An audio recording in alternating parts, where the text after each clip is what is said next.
We ready? Who ready?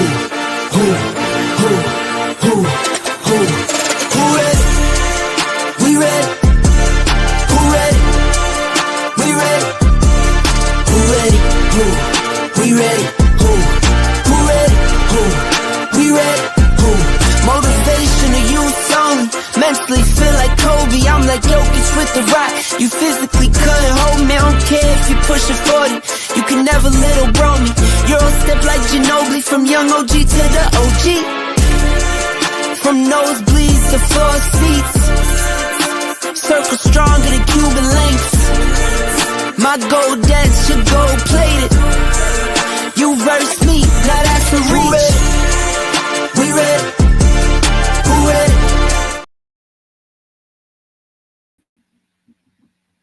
Good evening, everyone. Welcome to another edition of the One-on-One Sports Show here on the Black Man Unfiltered Network. I'm Mr. Bennett. My man Coach is in the back waiting for other guys to show up. But good to have you guys with us tonight on this first Wednesday in December of 2025. So again, lots of things happening. End of the college football season. You got the NFL. A lot of playoff in conference matchups are coming up very soon. And so a lot of things that are going on in the world of sports. We're going to talk about that, talk a little NBA as well. Tonight. Good to have you guys with us. Just make sure as you come in tonight, make sure you hit the like button. Certainly as you come in, certainly helps the algorithm. Also consider dropping a super chat or a cash app to the Black Man Unfiltered Network. Consider subscribing to the Black Man Unfiltered Network. So we appreciate the support here, and anything that you want to give us personally, our cash apps are scrolling at the bottom of the screen. So certainly good to be with you guys again on this Wednesday. But I think I see Coach in the back. Coach, are you there, sir? And we'll wait for Coach to unmute himself and get in. But yeah, certainly been looking to get into this. Sorry, we also had to start show a little bit late. Had running behind a little bit. So good to be here. But yeah, like I said, I'll wait for the guys to start coming up. But certainly in the meantime, let's get into this thing a little bit. I could certainly give my initial commentary on what's going on, certainly as we've been starting off week after week. Let's start with the NFL. And let's just see the shakeups and just the tight things are tightening as of late. Certainly what seems to be consistent here is New England. They're still doing their thing at the top of the division, but Denver's right in back of them, 9 straight wins for them. Certainly the AFC South is tight, and of course, this seems like the AFC North. I don't know if the winner of that division is going to be over 500. Certainly, Pittsburgh is really struggling, and I've never heard for a long time the fire Mike Tomlin chants I've heard for the last 6-7 years. It's up to 10 now, where you could actually audibly hear it in the stadium. And so, I think that every year you ask the question, will he be back? Quite frankly, I don't know if he'll be back this year. And then quite frankly, I wouldn't mind if you're saying that a change is going to be needed at it. I'm to the point now, whereas I certainly wouldn't mind if Mike Tomlin goes somewhere else. We'll actually talk about that as well. There's a big rumor going around as to where, if he does leave, where he could go for next year. But shout out to our guy Antoine in the building, certainly representing as always. We also got Elliot B, I4T. Also in the building. Appreciate you being here.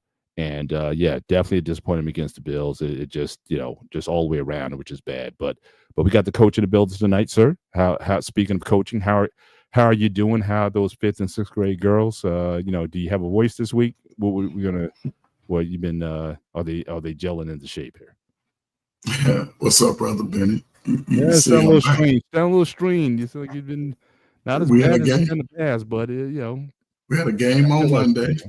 We didn't practice. We didn't have another game from, I think it was Tuesday through Thanksgiving. We had a game on Monday. Of course, they let the girls, other team, just push them around. One girl even quit. Okay, but came back. We practiced. We supposed to have a game yesterday, but we were supposed to practice. We supposed to have a game yesterday, but they canceled it because of the weather. We practiced today. I let them scrimmage. Of course, they look bad today. And we got a game tomorrow away.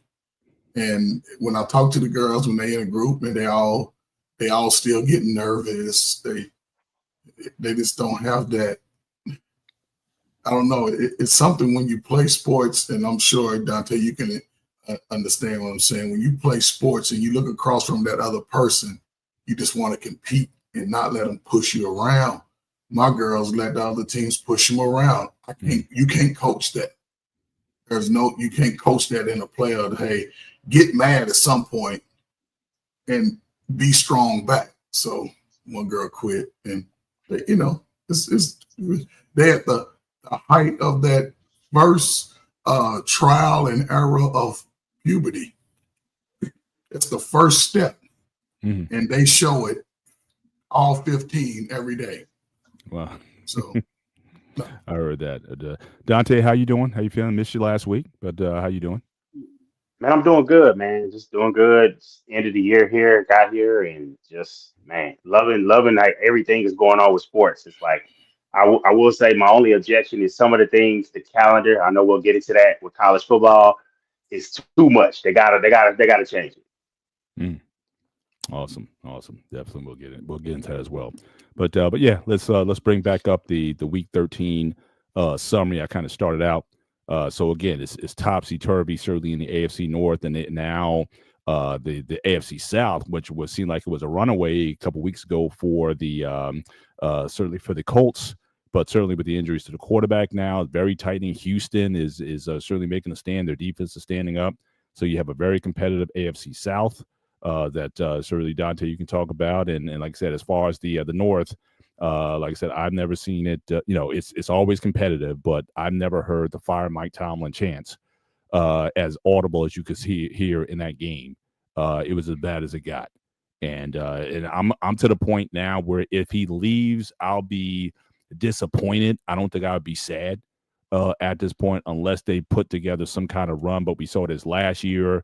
They were started out 4-1. They've lost 5 of the last. They're like 2-5 in their last 7 games. We saw this kind of slide last year. You see, have injuries at the quarterback position. And so, there's just a lot of things that they are going to have to overcome if they want to make a playoff run. But it seems like they're going in the backwards direction. Baltimore certainly had to slip up. Dante and Shawnee's favorite player, Lamar Jackson, didn't look too good in that game. But certainly, and I was really happy because my Thanksgiving picks, I went 3-1 in my Thanksgiving picks. The only one that, even with the loss, I was happy because Kansas City lost. So I figured, well, that would certainly help the Steelers, especially when it comes down to wild card seedings. But I didn't. But obviously, the Steelers once again couldn't capitalize on the opportunity that Kansas City and Baltimore gave them. So really, it's kind of going downhill for Steelers, and it wouldn't surprise me at all if Tomlin's gone at the end of the season. Over on the NFC side, again, certainly I'm the biggest shock. The Bears. Shout out to Hank, who hates on Caleb Williams, but his Bears are number 1 seed in the NFC. Big loss by the Rams, last week. So yeah, there's just a lot of certainly tightening races there. The NFC North, the NFC South, and even the West is, again, very competitive. 3 teams that have a very good chance to win. But the big also takeaway is Dallas.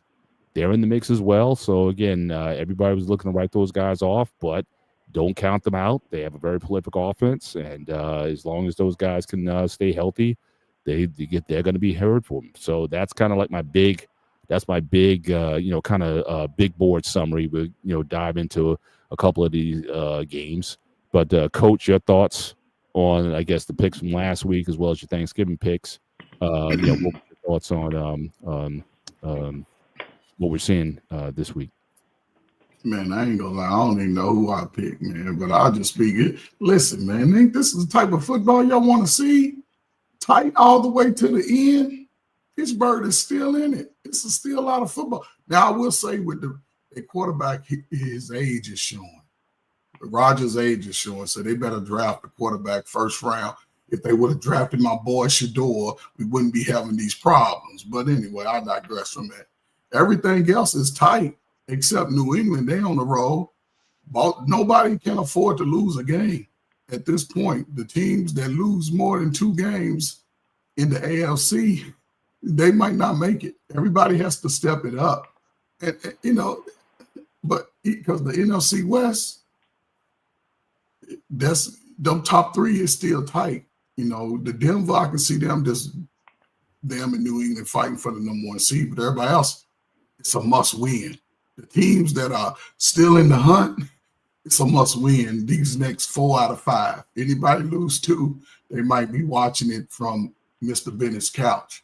The NFC, Chicago is a surprise, but again, you have a great regular season.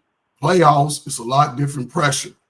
So if they can handle that throughout the season, and if they get their first playoff win, I think that'll give them, the confidence. Philadelphia, they got everybody's inside their head. Everybody on that team, you can see how everybody's inside their head. The coach, the head coach, everybody, the quarterback, the receiver, the running back, everybody's inside their head, and they're not just playing as a Super Bowl champion. See, they don't have that Kansas City champion edge because everybody's just, still in their head. But Detroit, Green Bay, Chicago, there's still they play a lot of division games coming up. So those are going to be some good dog fights. LA and San Francisco, they always get the weakest schedule in the league, give them the best. But again, they have to win in the cold. And if Sam Darnold can play consistent, I can see them being in the AFC championship. Tampa Bay, who knows? But Carolina might be the underdog that might sneak up on somebody. So it's going to be it's a lot of 5 games left? Yeah. So it's a lot of good football, man. Everybody that want to make the playoffs must go 4-1 or 5-0 on both sides. Anybody lose more than 2, they will be turning their locker, getting their little pink slip. So. I heard that. Dante, your thoughts, just your big picture view so far? What are you seeing? What are you liking? Man, I'll say this, and I know it might be unpopular to say. We gotta look at the Broncos, and we gotta look at them one of those teams where it's just like it's not that you're winning, but it's one of those days where it's like I think that's the team that could be vulnerable. And I know they'll depend on their matchup in the playoffs, just because I don't know how much you can trust the quarterback and the offense, but that defense is lights out. So they're going to have a chance. It's going to be close, but I do think there's an opportunity there. Hats off to New England. They're clearly showing, hey, like we're the class, we're the big dog in this conference, and probably between Ben Johnson and Mike Vrabel for Coach of the Year, because I thought maybe they could be frisky and get into the playoffs because their offense isn't great, but they're doing enough with a really good defense and doing enough offensively to be at the top seed. And Drake May is definitely going to get heavy MVP consideration. But really, what I'm here for is to talk about the NFC East and just talk about, hey man, I was called a madman. About some of my critiques of Mr. Hurts over there, and that offense was a little problem, and now it's coming. And I would say that although I don't like how A.J. Brown has gone about it, he had a point of knowing you just won a championship. Our offense can't look like this when we play against better teams and later in the season. And, and then just defensively, have y'all seen, did they have an APB out for Jalen Carter and with the Big Davis in there for the Eagles? I don't know how you gave up 231 yards rushing inside, 231 in between the tackles. That's insane. I don't know what's going on in Philadelphia, but I am enjoying it. Hopefully they can continue to flutter. And I would say got to give some props to the Bears though. For Ben Johnson coming in and having that rough start. I know he got it together with that win against the Cowboys, and they just been kind of on a roll since then. So you got to give them some respect. But like you said, Coach Bird, they're going to test how good they can be. The schedule for them gets tough. The schedule for the NFC West, it gets tough, and these teams are going to start playing each other. And I would say that I got to give props to Carolina. I did not see Carolina beating the Rams, especially off of coming from the West Coast, flying back east on a short week and handling the team like the Rams. And it got, over 100? I can't remember how many pass attempts it was for Matt Stafford, no interceptions, and they picked him off twice. And I think a strip sack. So it's just like they're showing that their defense with some players out, in the secondary, and that guy stepped up. So I got to give major props to the Panthers. Awesome. Shawnee? Well, I was looking at the comments and I saw Lori's question: do I believe the Lions make it to the playoffs? I know currently that tie game that the Cowboys have kind of messes up stuff at like eye level. I believe technically Detroit is still above Dallas, but they play head to head. And then Detroit also has. I was just looking at their schedule, especially for a team that's reeling. We don't even know if St. Brown will be available for the Cowboys game. He cleared the current injury report, so that may be a sign he's coming back on the field. But right now they got the Cowboys in tomorrow. Then they also have the Rams the very next week, and they finish it off with the Bears. So they have a hell of they can afford a loss, and they play against three teams that they can most likely lose to. So and you look at the Cowboys schedule, the Cowboys on the opposite side. Like you can't take any team in the NFL lightly, of course. You saw what happened when the Cowboys did that with the Cardinals. But they have the Lions, and I think the only plus 500 team left on their schedule is the Chargers. So I don't know. If you ask about the Lions making the playoffs, it don't look like it right now based on because those are two teams. They may be neck and neck with the Cowboys, but I think it's fairly universal right now that the Rams and the Bears are better, even though the Lions beat the Bears the first time they played. But I think the way this Bears is playing, I think the Lions also suffer some injuries on defense. Yeah, it's gonna be a task for them. But going to the standings though, yeah, I look on the AFC side. New England is still New England. I think they're the most consistent team in the NFL in total. I mean, both sides of the ball. They show up on all three phases: offense, defense, and special teams. You saw the kick return when they had this past Monday. Then you have the Bills. The Bills is just a team that's, pretty much with Josh Allen. Yeah, they may not be leading or may not even win the AFC East, but with Josh Allen, he's a quarterback. You just wait till the postseason. He's basically now reached the point of his career. We're just going to judge you when the postseason get here. So as long as they get their foot in the door, when the postseason happens, it's 0-0.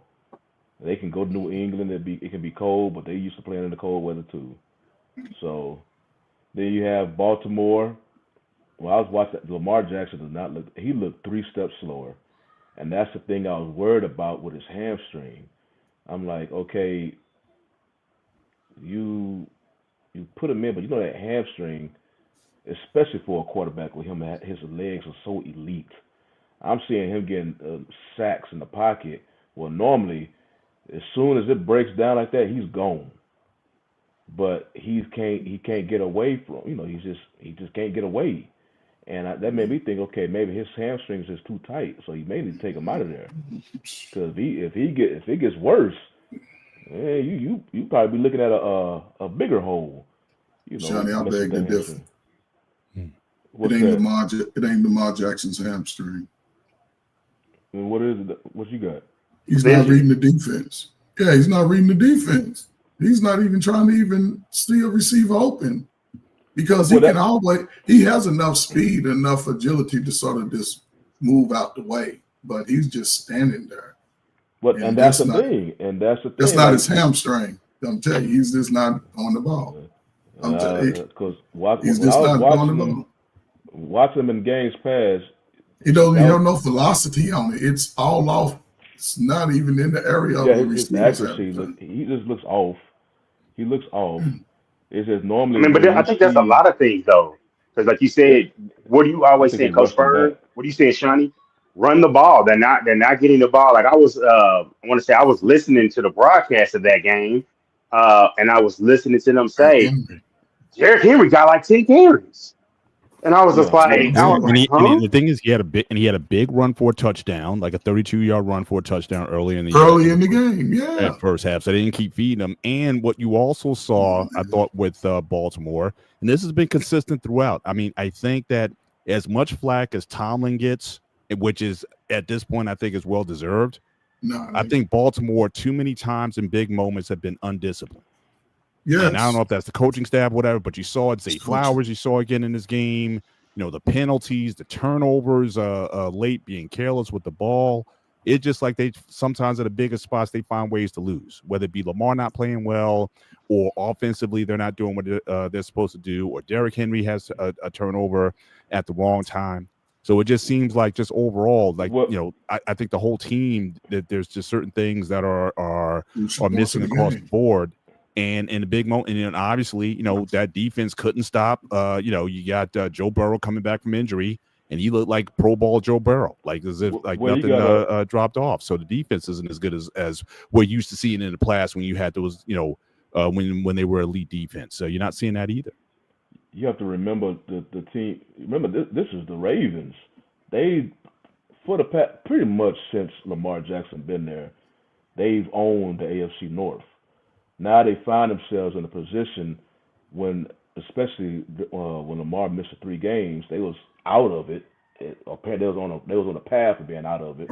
But since the teams above them didn't really take care of business like they were supposed to, they find themselves back in it. And they was trying to make a run, and then next thing you know, they lose against a team who many looked at even lower than them was the Bengals. So, are they front runners? They could be, but they, usually they just handled business. You always looked at straight to the playoffs when it came to the Ravens. Everybody, many people, picking them to be somewhere in the Super Bowl picture or in the championship picture. Because everybody just give the benefit of the doubt with Lamar Jackson that one year it's just going to click for him and that team. But now they had themselves against the wall, and they was trying to come out. They was fighting their way back, but then just losing. And the way that game went, you hear it all the time, man. You hear about the Bengals defense, and I think that was Joe Burrow's first game back. Yeah, and he looked like he didn't miss a beat. You know what I mean? But they played right into Cincinnati's hands. They didn't run the ball. You got a running back that can get 40, 45 yards in the first quarter, scoring touchdowns. Man, you got to run the ball. Lamar Jackson's clearly ailing, right? Why would you continuously try to drop him back and throw those little dumb dropbacks he do, knowing that he can't get out of there? Run the ball, set the play action up. That's simple football. You playing against a defense that was already down. They lost 2 touchdowns off of undisciplined plays. You're right. Pass interference, offensive pass interference call on Flowers. The ball getting stripped. That's because they're going out to the club. Gets to the line. So that's 2 TDs right there. Like I said, I think they got problems across the board that, again, and I'm not complaining. Keep having problems, okay? But they still would even that division, so that lets you know that everybody else is doing the same dumb stuff. But what I will say is statistically tied. I think the Ravens they still have the tiebreaker stuff there. So yeah, technically they are leading the division. I think you got to look at it too. One thing I mentioned earlier, when it looked like it was kind of like before they made a resurgence, it looked like it might be time to move on from Harbaugh. When you have a team. It's one thing to have the talented team, and I'll give the perfect example. I won't use my team. I'll use Seattle. The old Seahawks with Pete Carroll, with all their talent, they would always lead the league in penalties, but you were so talented, you could overcome it. And the Ravens have kind of followed suit because a lot of their defensive culture and their history is, hey, they can get it back. They got this great defense. They can grab a little bit on the outside. They kind of get away with things. Well, when the talent isn't there, like they're missing out one of the interior guys, Justin Madubuike. It's hurting their defense a lot. The corners, they're kind of breaking them in and getting things going, and things just aren't meshing when those penalties and things happen. But it's a culture of you doing that. Who built that culture to let them do that? So, and I do see Ravens fans kind of looking at it and thinking like, hey, it's time to move on. And just like you mentioned about Tomlin, it may be time for those teams Not that they're bad coaches. They just that message may have grown stale, Yeah, I and think so. what you're Yeah, doing it your way. It may be time for both of them to move on yeah, for because sure. that's the only thing else that can change. You're because next year maybe you get rid of Henry and go with a younger back. Maybe you go with some other defenders with in the draft to build your defense back or get your offensive line improved. I heard Raven fans complain about that, but other than But that, the other thing you can change the coach. You're not changing a $100 million quarterback. it just comes down to drafting real quick. What was I going to say? Now, Mr. Bennett, the Steelers picked somebody up. Who did they pick up? Oh, I'll get to Adam Thielen. I'll get to that okay, in the slides coming up. So Okay. let's dive in a little bit. So again, as much as I hate to talk about it, as you saw the banner slide tonight. Well, first of all, just to kind of get an idea of the seeding. So again, the clearly the Patriots and the Bears have the number one seeds right now. You got the playoff matchups. If it was to start today, excellent. I mean, San Francisco and LA, that would be great. A lot of the playoff matchups are looking very good right now. But certainly the Bears and the Patriots, they have destiny in their own hands when it comes to that. But again, Denver is right there. But let's get into your Cowboys here. Just as a side note, they have beaten the Super Bowl participants from last year. Okay, so again, that's quite a feat. Again, we were writing these guys off a couple weeks ago, but the offense, again, when it's clicking, they're kind of hard to beat. So, and they're only a game and a half back from the Eagles. So, honest assessment. I know we got the ultimate Cowboys cheerleaders on the show tonight. But I'm just saying, what chance do you give? Can if the Eagles continue to have their offensive woes, and even then, it's interesting, back-to-back weeks with A.J. Brown getting over 100 yards receiving, and they're still not playing well. So I don't know if that was necessarily the issue. Saquon isn't getting off on the no diddy. That he's not running the ball like he needs to. So can the Cowboys, do they have a legit shot of taking the East? I hate to say it, but they are a live dog, and just seeing them offense, I mean, the biggest mistake and success is George Pickens. Steelers never should have let him go. Him and Metcalf would have been an awesome pair, even with an aged Aaron Rodgers, but he seems like a glove fit in Dallas. And they're making things happen. So I'll start with Shawnee on this one. What is your prospects? Do you think that they have a legitimate shot, and are you picking them to win the East? Are you willing to man up right now and pick the Cowboys to win the NFC right now? Right now, because of the current seasons, would you say they a game and a half? Game and a half out. So if you look at the go back and look at the standings again. Yeah. Again, is that 8-4, 6-5-1? Yeah, it's about a game and a half. So I think they have a chance to win the division, mainly because Philly should win the division. I say that, but they such a powder keg right now, man. They just have too much going on. I mean, I still believe right now, currently, Philly is the more talented team because for both sides of the ball, but they just have too much going on. And right now, this reminded me of the season 2 seasons ago. And starting to see, I guess last year was a fluke with them because Saquon went off. But remember, two years ago, they started off, 10-1? And then lost like the last 5 games of the season. Then they got embarrassed by Tampa Bay in the playoffs. This is starting to remind me of that. So the Cowboys, they're just going to take advantage of it because the Cowboys right now, I always said I'd rather have my team play their best football towards the end of the year than the beginning.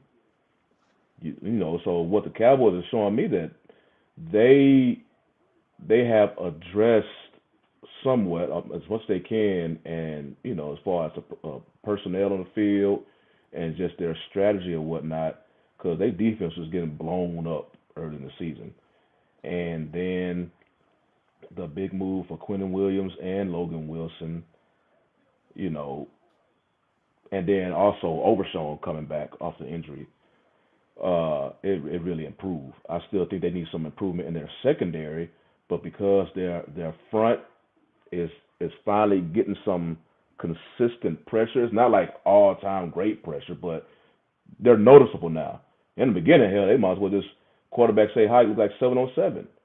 But now they're actually getting pressure. They were getting pressure on Mahomes, and I believe the game with the Chiefs was as close as it was because Mahomes was Mahomes. Mahomes is still, I believe, the best scrambling quarterback in the NFL. I mean, he had that one, 40-plus yard pass where he was able to, he almost got tripped up and still so. But other than that, even one of the touchdowns he had, it was off of scrambling because the play broke down. So that's just Mahomes being Mahomes. That's why he's one of the greatest quarterbacks of all time. But the defense is still getting home back there. He's just making plays. And so, now they have the Lions coming up, and I heard the Lions, their offensive line is porous right now. Now you got this. Yeah, no, their offensive line. I'm thinking of the Texans as well because they got the Chiefs' offensive line right now is kind of banged. But just face it. Just right, just say it with your chest, right? Well, Houston's going to win Houston's going to win the AFC South. Dallas going to win the East. You want a Houston-Dallas Super Bowl? Just say it. Just say it. Nah, because they play each other before. I would not mind because that'd be the ultimate. Just say you want it, man. That'd be the ultimate pinnacle. I would not mind. Of course, I would like that because that means everybody else is at home watching us. But they play each other once every 4 years, and I just basically just sit there and watch. I usually go for the team who has the better season, so it can kind of propel their season forward. But hell, they both go to the playoffs, then I'm a happy man. I'm sitting there. So you gonna have your jersey with the Texans on the front and the Cowboys on the back? No, I don't be going that far. Shawnee, I got hats. If we get a Texans Cowboys Super Bowl, I don't want to hear from none of y'all. Open up your piggy banks. You and Dante, you guys are going to that Super Bowl. I don't care if that ticket's $10,000. You guys are going. I don't want to hear nothing from you if that doesn't. We gotta go. We gotta make it happen. We gotta make it happen. Want a GoFundMe campaign? You guys are gotta make it happen. But I'm more. The Texans defense is the truth. It's just that offense. So you're going to have the Houston defense against the Dallas offense. I mean, if that happens, that would be a show. That will be a show. That would be a show. But going back to this one, I think Dallas can come back and win this division mainly because of the turmoil that's going on with the Eagles. You're right, and it ain't happening. It ain't happening, man. He can wake up tomorrow. So I was trying to see the statement. Was that Antoine? Was that you that said we're playing with a 12th man with Marshawn Nealon? If that was you that said that, you are absolutely right, and that is a excellent point that you made because, it was emotional against the Raiders, and then the first home game it was still emotional, but it feels like he is still with them. You still see it mentioned. You see some players around the league, so I'm glad they're keeping his name alive and. I know they got to go for me for his family, but that definitely the defense is bonded and playing a certain way behind that. So that's helping. I would say that getting Quentin Williams is helping the rotation, and they're starting to play guys that are more productive more. They did rotate more the last game because obviously you played on the short week. But I'm going to be completely honest. When we made Quentin Williams, I said it on the show. I don't think we could make the playoffs. I didn't think it was going to happen because I didn't think this pivotal 3-game stretch where they have a chance of sweeping, I did not think they were good enough to sweep it at that time. But once they came back from Philly against Philly, which is always great, and then they beat the Chiefs, and I felt like, hey, that solidified it. You beat the 2 Super Bowl participants from the previous season. I do think they're going to come back and win, especially once I saw the Bears beat the Eagles. Now the Eagles only played the Chargers and the Bills are the only teams that are playoff worthy. Playoff eligible as of right now that could in contention, and the rest of the schedule I think they play Washington twice. I would love for Jaden Daniels to come back healthy like Joe Burrow came back and spoil something for Philly to give them some momentum going into next year. But I do think they're going to win the division. I think it's simply off of the momentum that they're coming with, and they're getting some breaks. Shawnee mentioned it. I'll be upfront with it. Panay Sewell's not playing at his all-pro level. The offensive line, the guard that came in because the old guard moved to center because of the retirement of Glasnow, I think it was. Yeah, and then so what ended up happening is their line is not playing as good as it is. The left tackle Decker, he's not what he used to be. He's getting long in the tooth. He's in the 2016 draft, so they're coming out, and then they're doing just like the Cowboys for you. when you get to that third game, like I do think that they do them a big disservice when you get the Thanksgiving teams and you put them on that next game, but you want to get their Thursday game out the way. When you play those 3 games in that short span, it gets to you, and now their injuries are catching up. I know St. Brown, if he does play, he will be hobbled. So they have a lot against them, but they still are going to come out and play that game. I would say I'm definitely picking the Cowboys to win this one for the simple fact is I am too. the people that were on the staff that remembered how the Lions embarrassed us. They lost us in 23 about the controversial. He didn't report as eligible. They laid it on so thick in that game, and I find it funny that now when you really need this win and all that trickery and shit that you did, it's coming back. And out. My thing is, I want them to put it on. If it's late, I want Dak still throwing the Lamb and throwing the Pickens. And, they got small corners. Terrion Arnold, their corner is out. This all-pro safety, Kerry Joseph, he's out. So I think they need to go after him and handle business because I don't think they can handle the receiving core that we have. And I think after this game, especially with a potentially compromised Justin Herbert, who did break his hand, he may or may not play the rest of this, in the next 2 games. I think the Cowboys have to take advantage of that. And then obviously getting this win and then the 10 days of rest, I think they're going to go out and they're going to win out the rest of the games. I think they could win the division. I think they're going to win the division, but if they don't, I think the NFC North and the NFC West are going to cannibalize each other, and they'll be able to slip in and get a spot. Gotcha. Shout out to Alexis from Texas, who was actually at the game. She's a big Kansas City fan, so sorry that KC couldn't pull it off. But hoping you enjoyed the experience at the stadium. Alexis, I love you. I hope you enjoyed the statements. I'm not sorry. I love it when opposing teams come to the stadium and they catch an L. I love it that you went to you got your tickets, you had a great time, but you went home with an L. Hope you had a Cowboy Rita. But hey, I got to put it in your face. No, she got some beautiful. I gotta say it with my chest, but I love the fact that you went and supported the team because you always supported. You love the Chiefs and you talk some good ball. So I appreciate you. I appreciate you. I had to joke with you though. Now you see black man's trolling. Dak's the Hall of Fame quarterback. They're winning the rules. Shout out to BMU. Shout out to BMU. He's on the troll. Listen, hold on, man. Hold on. Stop. Listen. I'll say this with the Dallas Cowboys, right? It is. It's decimated by injury. Having, it's unfortunate about the player, but something like that will rally a team, right? Because at first Dallas looked out of whack. They didn't have a direction. Since that incident, they've been going in the same direction, and the players are playing. They're looking like one unit now. And as long as they have a balanced attack with a good running back, and the receivers, CD's coming back off an injury, Pickens, he's an all-pro, and the fact that Pittsburgh wouldn't give him that niche. I can, but something like this is probably what Dallas needed. Dallas, you know what I'm saying? They're still relevant, but they still have to hope Philly lose a game because Philadelphia has not played their best football. And in these next couple of weeks, they could get on a roll and say Quan can rush for 700-800 yards in these next 5 games. So it's still wide open. Nothing is solidified. You're going to have to win at least 4 of these next 5 to really be considered a contender because you may not even make the playoffs with a 10-7 record might not get you in this year. So it's going to be interesting. Kansas City, Philadelphia, once they get out of their head, they'll start clicking because they still got one of the better teams. Now, who said that to keep Philly out of mouth? Now, I'm gonna keep talking about Philly being down. I'm gonna put it in your face. You were talking. You was probably one of the ones talking big when Philly was up 21-0 and choked that dang game away. So I'm never gonna be quiet about that. I got all the smoke in the world for Philly, so you can put as many comments as you want. I got all the smoke. I'm ready. I'm talking big. I'm coming in. No more. What Ray J say in that rant? I'm tired of being humble. I'm coming at you, Philly fans. I'm coming at you. You got Cowboy fans. So you guys think I'm coming at you. I think I'm tough on the Ravens. Look, see when that Cowboy danger gets up against the Eagles, man, then all stuff comes out. So I'm not the only one. Yeah, I say this real quick. Yeah, hold on, y'all go ahead.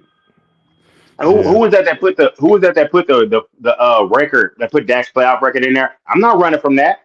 My thing is I'm not the super homer fan that says this and that. I won't even get into the circumstances of the losses. I'll just say he has to do when it comes, I put him and Lamar Jackson in this. I'm sorry, I put Lamar Jackson, Josh Allen, Dak Prescott in the same boat, and the two of those guys have MVPs, so their expectations should be a level higher.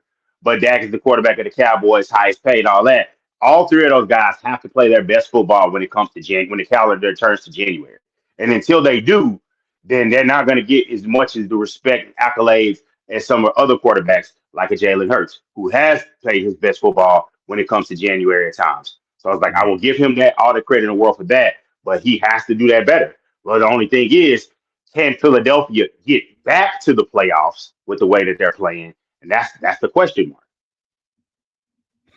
Maybe. We got a very live and active chat tonight. We got so many guys in Joe Wallace 2225 is in the house again. Fly, he goes fly. Yeah, man. A nice little banter going on. We appreciate it. Just make sure as you guys come in tonight, we got over 50 viewers while watching this tonight. So again, we really appreciate the love you guys are showing us tonight. Make sure you hit the like button as you come in. Consider subscribing to the Black Men Unfiltered Network. Drop a Cash App, a Super Chat, either to the network or you see our personal Cash App scrolling at the bottom of the screen. We really appreciate you guys being here tonight and just keeping this very active and live chat here this evening. So if I just have it on the record, so Dante, you're putting on record right now, Cowboys winning the East. Winning the East. I think they win the East. Man, that's what we like to hear, man. None of this runaway, none of this. You're not giving yourself an out here, So we appreciate that. But we got fans, we got Rams fans in here, 49ers fans in here. So again, this is going to be a very fun. This is why, to a large extent, I enjoy the NFL even more so than college, because again, especially when you have the scenario where there's so many teams competing, have a legit chance to win on any given Sunday. I know the college game is trying to kind of get there with the 12 teams and whatnot, but certainly this is a very exciting season of football to be in. I only want to highlight one more game, and that's obviously clearly with Denver. Again, Denver's winning ugly, but they're winning. Ugly. I don't know if New England. I know we beat them this past year. I don't know if they are with the new head coach. I mean, obviously we got a Super Bowl winning coach on that side, and he's just got these guys. Doesn't matter how far they're behind, they come back and put it in. Denver to me just seems like they're just one of those teams of destiny this year. I don't know if it is them in New England, let's say if they get to the AFC championship game or whatever, I don't know if New England can pull it out. But what do you guys think of Denver? Do they have a legit shot to go to the Super Bowl? Can they overcome the Patriots? And what's your thought overall? But this team here, it just seems like they're on something right here. Ugly as they will, but they're winning. They're getting the W's nonetheless. They playing for their coach. They're playing for their coach. Sean Payton, you know what I'm saying?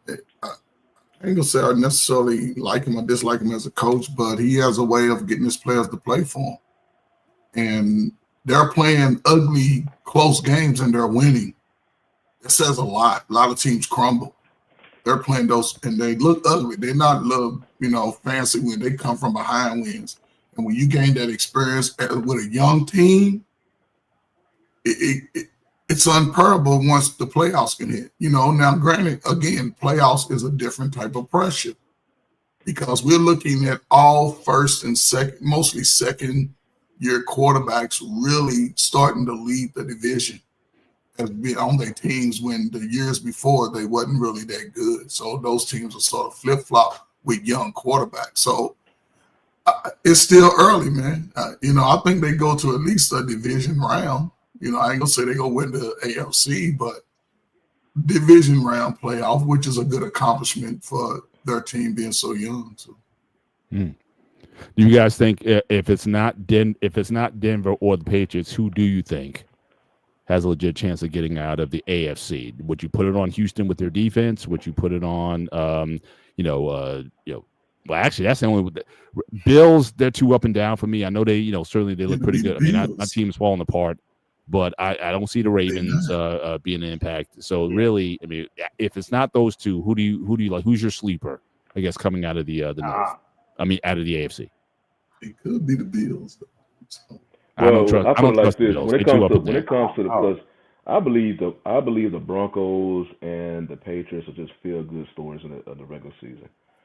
Yeah. When it comes to playoffs, generally the team with the better quarterback generally is the one that's going to win. And I believe, for the most part, it was always about Lamar, Mahomes, and um, and Joe Burrow, and then Josh Allen. Well, really, only one of the four really has a chance of really making the playoff. Mahomes still has a chance, but it's slim. And we already finished talking about the Ravens and the Bengals. Bengals basically out of it. I think they're technically still in. Everybody got to go on a losing streak for them to get in. But the Bills, the only one that has a legit playoff squad, and you know the regular season has all of its challenges, especially since they added one more game.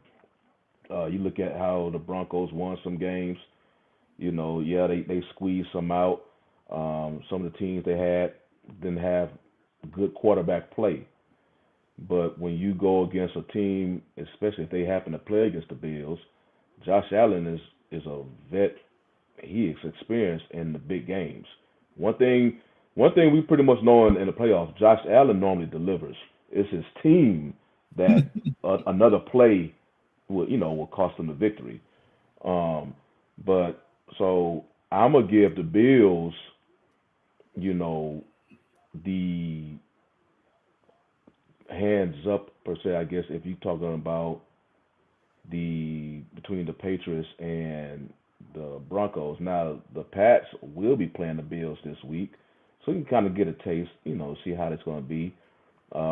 It's hard to beat a team twice, so it's Bills have a good chance of being competitive in that game.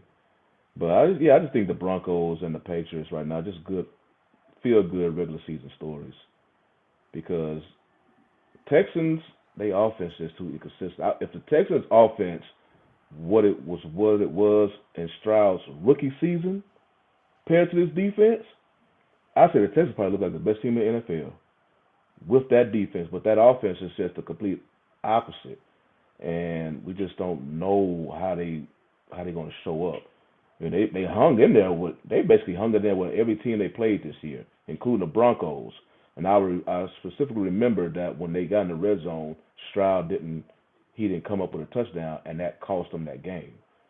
And they defense can keep them up to par because it's going to be a free fall this postseason because the big three have a strong chance of not making this playoff race. So it's going to be a weird playoff. This is just AFC. I'm talking about the NFC. Just the AFC. It could be just a unique playoff because the three of the elite quarterbacks that many agree are in this conference will not be involved. So now that's why we got QBs who on their second season potentially making it to the AFC title game and all of this. So it's you just throwing something up in the air. But I'm still gonna give Josh Allen the leg up because of his experience and that he delivers in the playoffs.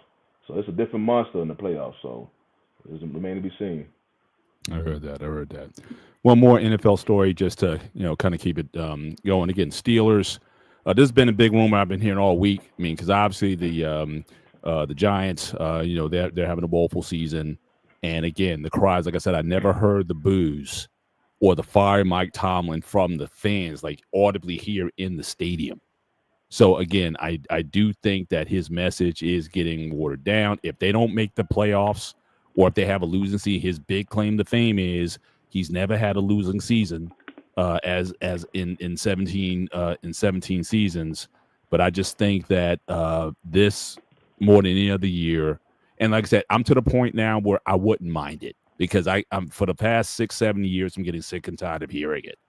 So a fresh start or whatever, I wouldn't mind. But they're saying if they're gonna let him go, he should go to the Giants. You got certainly a nice rookie quarterback, and but my only thing with that is that Tomlin is not a quarterback guru.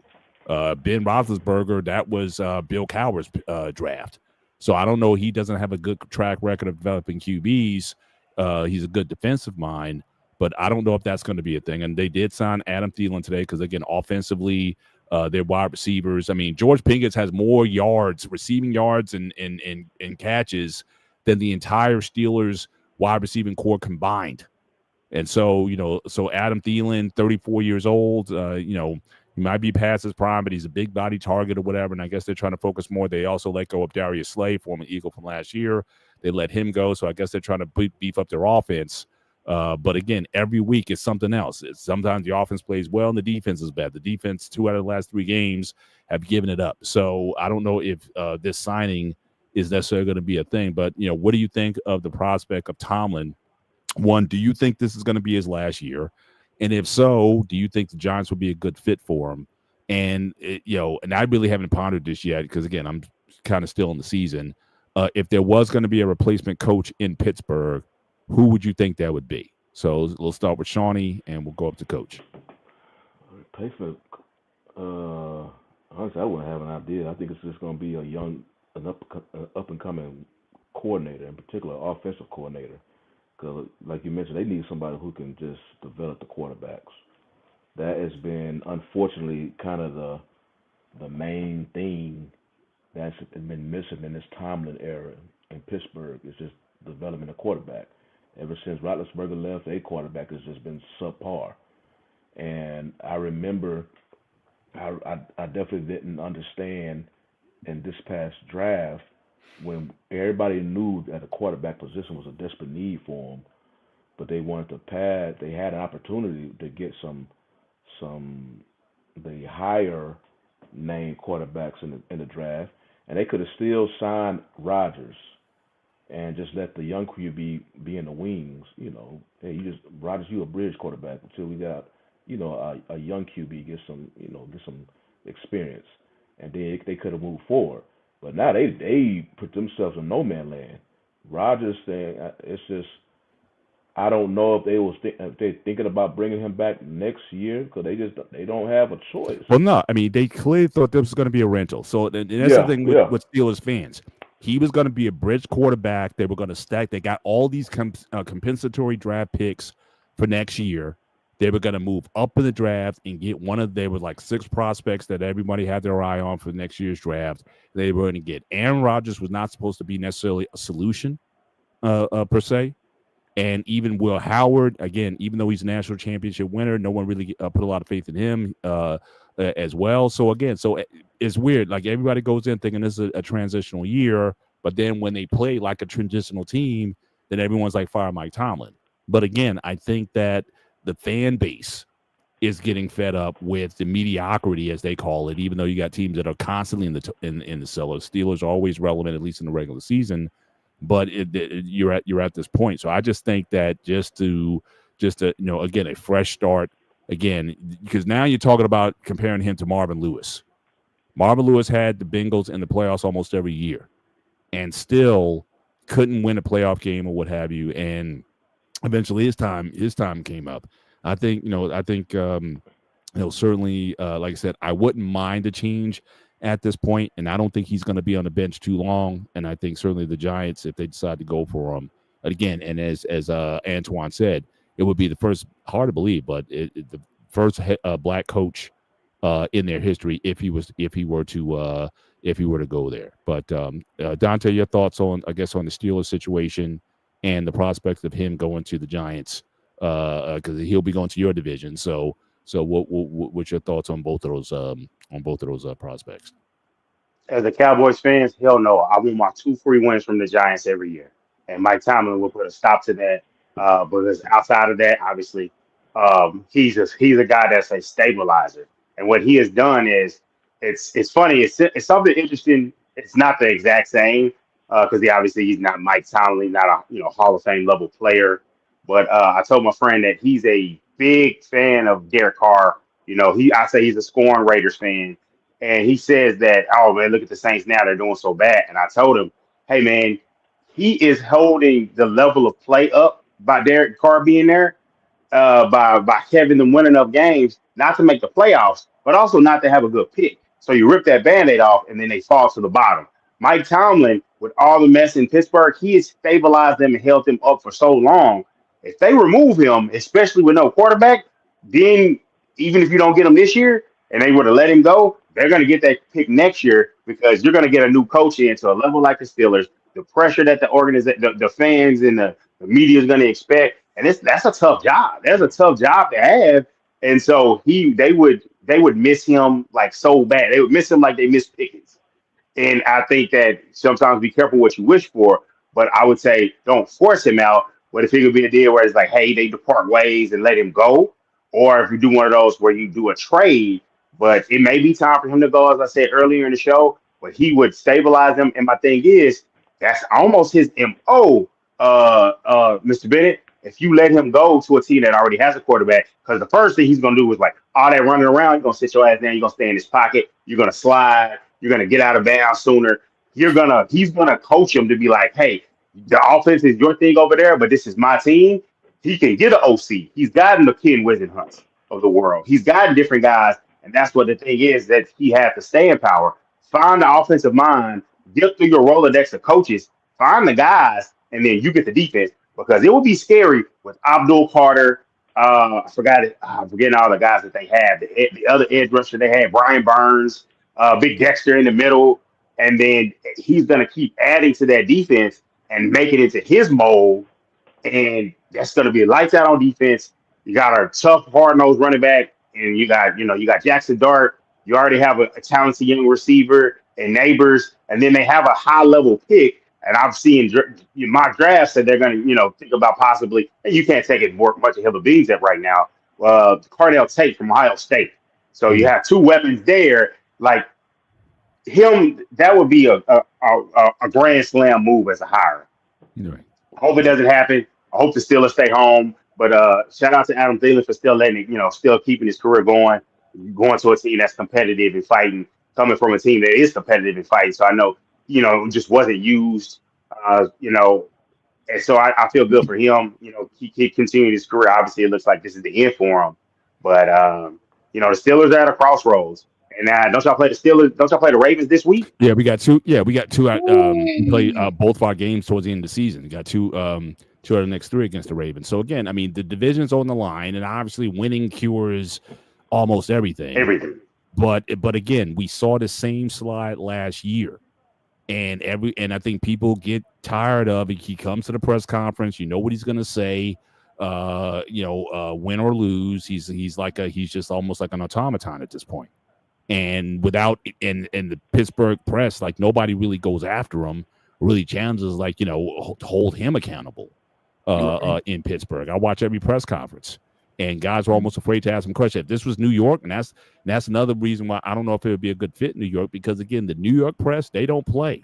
They will come at you, and I don't know if he's ready for the heat that he'll get. But he's kind of they kind of have kid gloves in Pittsburgh. They'll talk about him outside in their columns and everything, but in the press conferences, it's pretty much kid gloves over there. But Coach, your thoughts on Tomlin? And I know how you feel about him personally and everything, but again. Do you think this is his last season in Pittsburgh? And what's your thoughts on him going to the Giants? As someone in the chat said that maybe even the Raiders would be a good spot for him. And I can certainly see him in the Raider black and silver. But what your thoughts on if Tomlin does go, if it's not the Giants, what would be a good fit for Mike to land? First of all, y'all need to stop disrespecting Mike Tomlin. Let's be real about that. Bill Cowher was a defensive coach.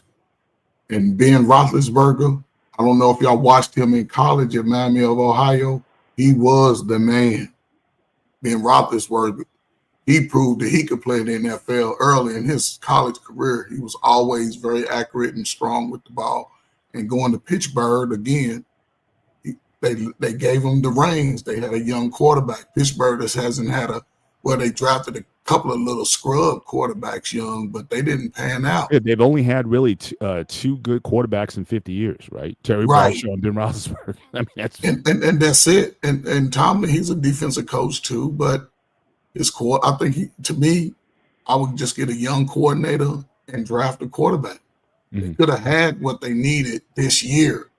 However, Pittsburgh, despite how they look, rag and tag and all, is still in contention to win the division. Despite that, that says a lot about your coach holding the team together. A lot of teams fall straight apart they'll be down in the gutter, and so it's just part of the game. You know what I'm saying? Don't go to the Giants. You know, don't do that. Stay right where you are. I believe Pittsburgh to give him the respect and let him retire. He'll retire first before he goes somewhere. Thielen, I think he's a good addition. I think he's a good addition to what they need. They need a spark somewhere because everybody looks confused. And again, Rodgers, his age is shown this year. And they just need a young quarterback. They should go get Shedeur Sanders, man. He ain't gonna need all that. He ain't gonna need all that. He gonna be ready to play. Draft. I'll say this and I shut up. They need to get younger on defense, get younger, and get younger on the offensive line, and draft receivers. They got offensive line is very young. They're one of the youngest in the NFL right now. And on defense, they drafted 2 guys on the line. Unfortunately, Derek Harmon, who's the number 1 draft pick, very good, but he's been hurt the last 2 games. He won't play in this game coming up. So, again, I think they've addressed some of the issues. But, again, the quarterback situation, again, they've had 2, I would say, great quarterbacks in 50 years. So, again, Mike Tomczak, Cordell Stewart, Bubby Brister, all these guys, again, not shout out to Slash, man. I saw a clip roll up across my timeline the other day, and guys like that, I think about how would they do in this era. I think about that, and I was like, man, he was such a great athlete. He was special. But Mr. Ben, let me ask you this: when was the last time the Steelers won a playoff game? 2016. So, and how much of a playoff appearance they went to since this playoff appearances? Oh, probably. They've only missed the playoffs, I think, once or twice in that period. So if that was any other coach in the NFL, they kept making the playoffs, but they did not win for nearly a decade, wouldn't people believe, okay, it's not like they're a bad coach, but to me, that's a clear sign, okay, maybe your voice is just, we need a new voice in the locker room. That's the point. That's why I brought up Marvin Lewis, because Marvin Lewis had that team competitive every year. They made the playoffs almost every year. But it got to a point where they need a new voice. They get the coach in, they go to the Super Bowl a couple years later. So again, sometimes, it's not to say that they don't have the talent to win, but certainly, I think, Tomlin and Harbaugh. I think for both of these guys, I think the time is running out on both of these guys. And so again, it's not any disrespect to Tomlin, but again, I think a new voice that could be there. Now, if he does stay with the, and again, I got a question, because again, as everyone's saying, he's a great defensive coordinator, but again, we saw for the last few seasons, even going back to 2017, they were the favorites to go to the Super Bowl in 2017. They lost in the opening round, the division round against Jacksonville. Jacksonville put 52 on them. So how is it you got a great defense in the playoffs, you give up 52 in that game? So there have been lapses throughout that even puts his defensive bona fides in the question. And the time when they were good, they had that they had a Hall of Fame coordinator who's in a Hall of Fame right now. There, his picks at these positions at OC and DC since then have been head scratchers, and he's putting guys in there who don't have a Terrell Austin. If he really wanted to go and get like a bona fide guy at either at OC or DC. And let these guys have the reins, but some of these guys, it's like you got to be the leading voice on the team. It's like Buddy Ryan and Mike Ditka. They got along for 1 year, and then it was over. I mean, if they would have stayed together, the Bears might have went to another Super Bowl, but they couldn't live together. So sometimes I think the Eagles or some of these coaches, sometimes it's like, will you let the guy be the star? But some of his picks at these positions. And I appreciate that he gives guys an opportunity, but Tomlin's not picking the team. He's not picking the he's picking his coordinators. The worst thing he did was he should have let Flores be the DC. If Brian Flores was still with the Steelers, you would be saying, that would have been the move to make. But he can. My thing is, Coach Perk, you've been about as lean, and I can pick on myself as we can be with Lamar Jackson and other players that we like. You being lenient on them, like you said. If you look at if this was his responsibility, he chooses the coordinators, but it's still an effort of the coordinator to call But the I'm right saying plays. you got Brian But Flores. it's on you, who and was you make a the hire. winning- Brian I Flores mean, was but a okay, if y'all want to look at head it like coach. that, okay, but He was a that winning same head coach. He would have that been a same perfect coordinator candidate will at go on to OC. get a head coaching job. Makes no sense.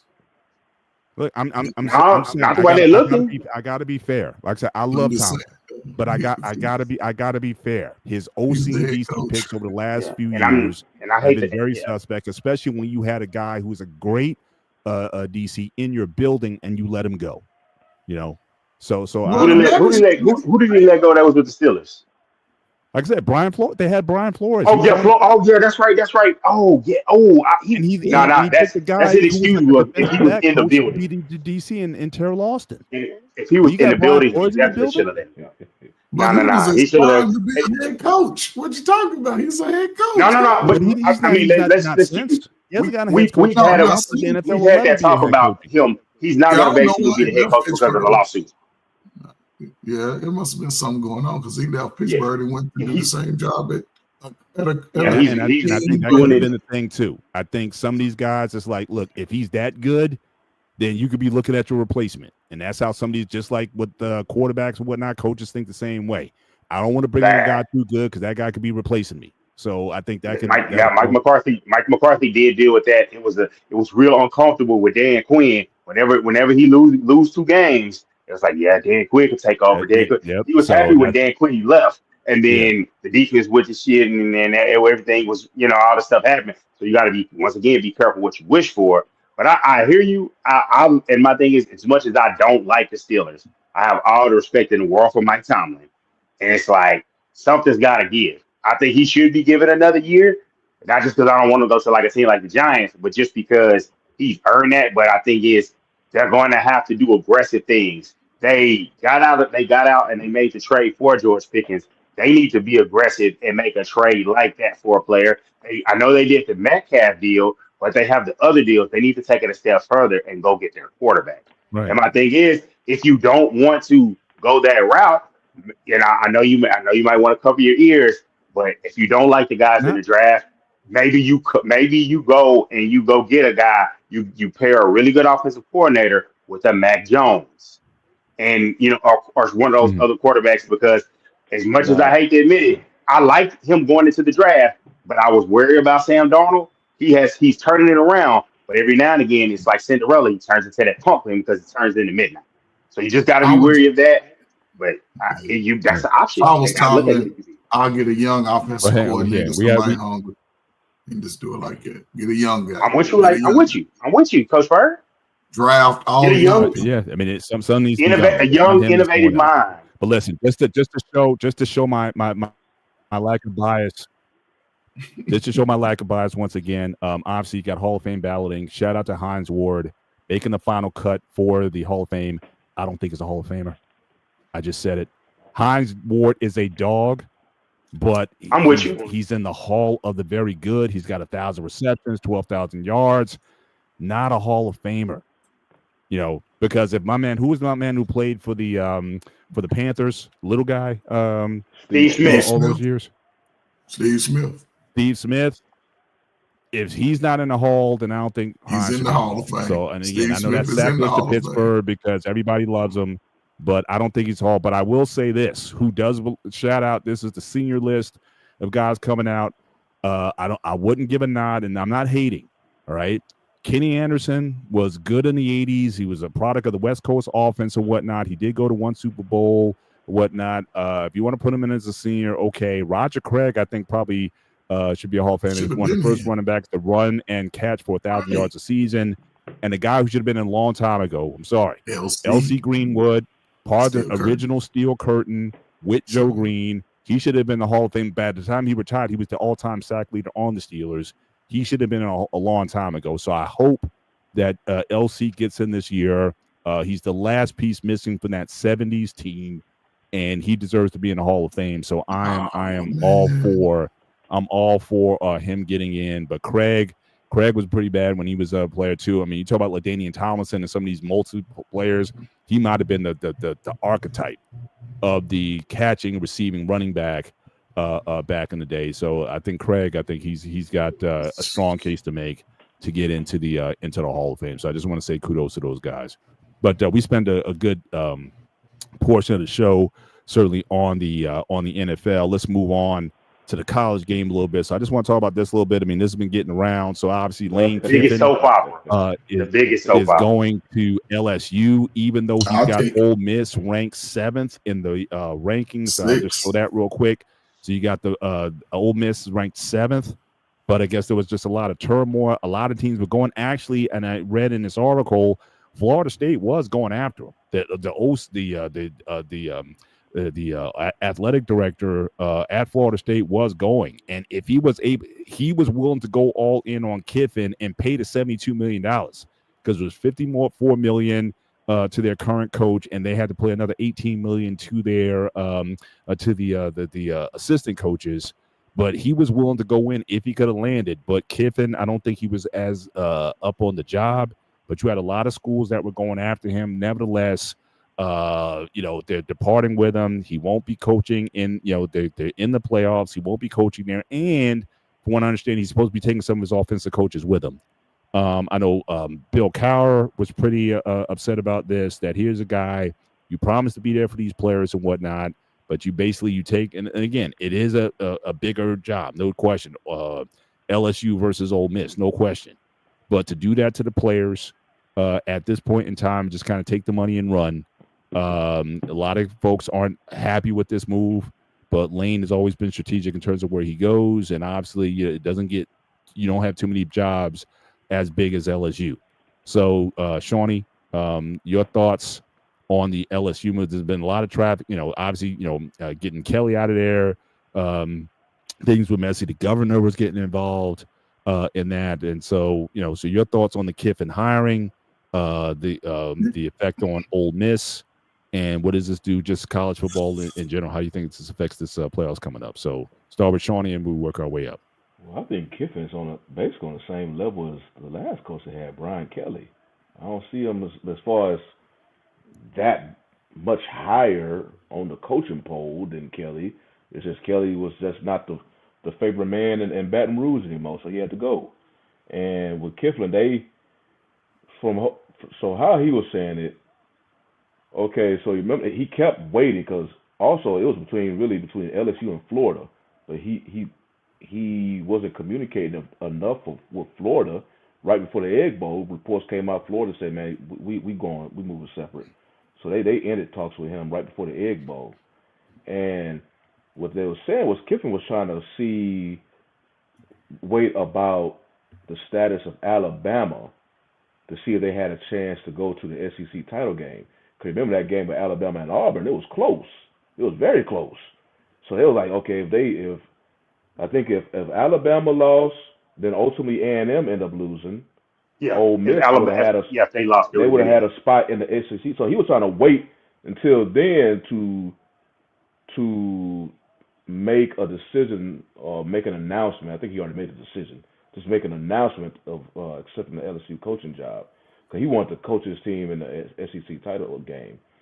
And when he made the announcement, okay, he's gonna be he accepted the job for LSU. The AD was like, okay, because it was inevitable why the time that he potentially preparing with Ole Miss, he's now trying to encourage players or whatnot, come and meet the LSU and all this. And I think some of them will ultimately do it anyway, but basically AD wasn't feeling that.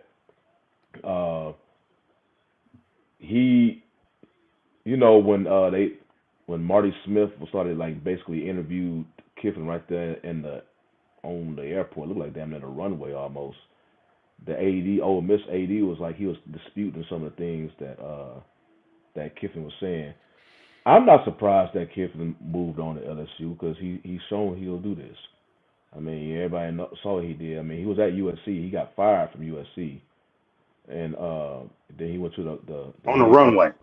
Yeah, and then he went to the head coach rehab program in Alabama under Saban. So he was having success there, and I believe it was a job that was potential because he's always getting calls. He's always getting calls from decent programs. And there was one towards the playoff, I believe. He wasn't communicating frequently with Saban. Saban didn't know where he was at. He said, "Okay, man, you know what? You got too much on your plate." And that's when Saban let him go. Like I think right before the playoff, I believe. And then, of course, everybody know about Tennessee. He coming out saying he's not going nowhere. Lo and behold, he did. After he left, he went to Florida Atlantic from Alabama, then Tennessee, and then looked like he was bringing a program up. No, he was with Tennessee after he got fired from the Raiders. Yeah, the first one. Yeah, it was the Raiders. Yeah, I don't even consider his NFL stint. You know, he's a college coach. What's the name said some very interesting things that have shown to be a trend with him. He's a liar. He said anytime you leave him, he's going to leave in a deceitful manner, and it's going to leave in a bad way. And Al might have been an old man that wrote a letter to do it, but he was right about some things on that. But I think he will ultimately have some sort of success, similar to what he did to Ole Miss, because there's potentially. I mean, LSU is a big program, but there may be a few. I mean, I guess you're looking at the UTs, the Alabamas, Ohio States and stuff now, the upper echelons. That's programs that may be considered bigger than LSU. But if there's a bigger program out there and he's bringing LSU program up and all of a sudden they start calling I would not be surprised if he'll leave to do the same thing he did to LSU that he did to Ole Miss. That's just him. I was just about to make that point. Where do you go from LSU? I guess we're talking Alabama. Well, that's not LSU. LSU is already towards the top, but there's some programs like University of Texas. I mean, I'm talking about like these. You think UT is bigger than LSU? Oh, they're about the same. Hold on, every SEC team is top. Every SEC team is UT hasn't won. What 06 was their last? Y'all thinking about it? Y'all thinking about it current? I'm talking about like as far as I'm the talking program. About program overall. UT is up there. UT is up there. Alabama put themselves up there. Texas, Alabama, Michigan. Alabama's always been there. LSU, the thing about it is, in the recent last 25 years or so, since basically you got to earmark it from when Saban got there, that's when their program kind of changed. Honestly, if you look at it from a standpoint of just college level, FCS or FBS, in their own city, Southern has had a richer history as far as winning conference championships and dominance than LSU did. LSU, this really changed around, I want to say, that recruiting class that Saban had with Marcus Spears and all those guys that had when they won that first title. That's when the tide changed with that group, and that's when LSU became a national. But to me, the only job that I think he would leave because of the Saban influence to take on that challenge to coach at Bama, and because that is toxic, and they don't think I don't think DeBoer is going to be there for too long. The way it sounds, I've heard that DeBoer could leave and go to Penn State. No, it's bad. If you look at the history of it, look at the coaches that have left Bama and went somewhere else. Like Dennis Franchione went there and went to A&M. That's clearly a downgrade. He went there. That's a tough job, bro. But when you're talking about recruiting the top 300 players, all of those schools, right? It's a tough job. Any school you get in the top 300, 500 players, it's a tough job. But any SEC school, I think what other Power 5 conference that's right there? I know the SEC. Their programs have always been top tier. It don't matter. They all may be a couple of $100,000 difference in their school program is what they have to offer. UK, they used to have. They was so fancy back in the 80s and 90s that they sports program, they Big Two basketball, football, were sort of had their own little city outside the college. Now every school you see it. LSU is of course is a big time job, but going back to Lane Kiffin, right? Look how he can play. Look how he can play the coach's carousel. Look at him, what he's been doing, right? But they keep hiring him. They don't see nothing wrong with it. I saw the interview. He looked like he was looking to see if somebody was coming to knock him upside the head because he was like, "Look, man, I gotta go. I gotta get on this plane," because that's what he called him at. But the fact that he can do that and leave the players, they need to start making the players have a damn portal. Damn it! If you sign a contract, you got to do 80% of your contract, and if you leave, you ain't getting no payout. You just go. But see, that's the problem. They don't have a coaches union. They don't have a coaches union where you're bound to this contract. Hold up, Dante. But the athletic directors at those schools can dictate that. They can dictate. They can, but the way it's the Wild West, how long are you gonna have a job if you'll hold it to that type of standards that you're gonna hold the guy to the contract like this? The coach is gonna be like, I'm not taking the job. And so, but it's always new coaches. It's always coaches. And it's always new coaches. Football, but think about coaching football. You see it with Indiana. You may have years in between. It's only a few coaches that had a consistently 10, 11-year win season. We've seen coaches in recently, last 3 or 4 years, have a 10-1 season 1 year and then not even have a winning season or a top 25 season next 2 years. You see it with Indiana. They could just be a fluke this year, but he got a raise. He got a fat raise, one of the highest paid in the coaches. Now, next year, he can go 7-6. See? Because now with the NIL, it's more parity. And that's what I like about it. It's not going to always be LSU might go 500 next year. So, I don't know. I'll say this about him. Go ahead, Sean.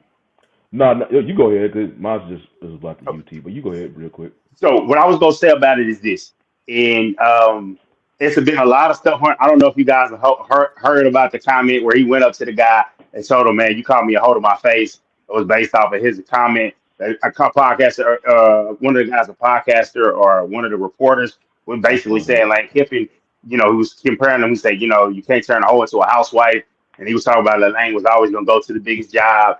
That would, if Ole Miss, when LSU comes to Ole Miss, if they don't play Ludacris's, if they don't play that, the stadium, even though they probably going to get beat by 50, if they don't play that just to after the drum, and if that's not college game day at the stadium there, I don't know what ESPN is doing.